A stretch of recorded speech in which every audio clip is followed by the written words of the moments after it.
أعوذ بالله من الشيطان الرجيم. بسم الله الرحمن الرحيم.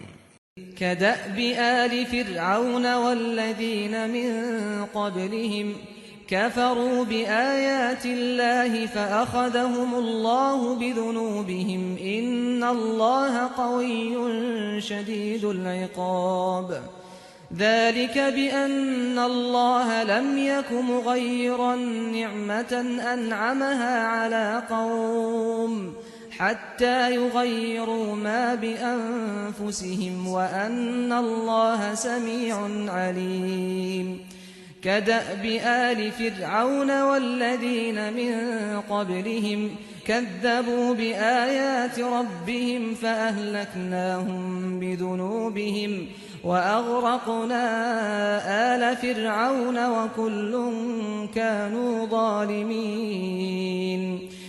ان کے ساتھ وہی معاملہ ہوا ہے جو آل فرعون اور ان سے پہلے کے لوگوں کے ساتھ پیش آیا تھا۔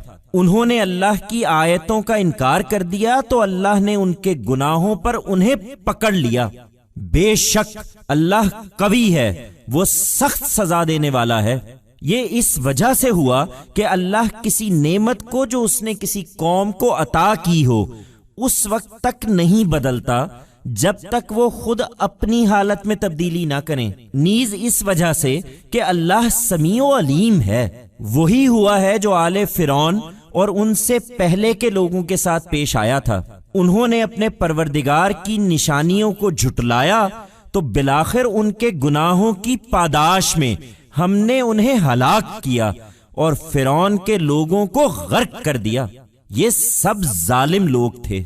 The same thing has happened to them as had happened to the people of the Pharaoh and those before them.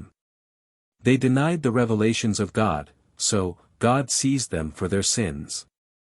Indeed, God is mighty, He is stern in retribution. This happened because God does not change a favor He has blessed a nation with unless they change themselves.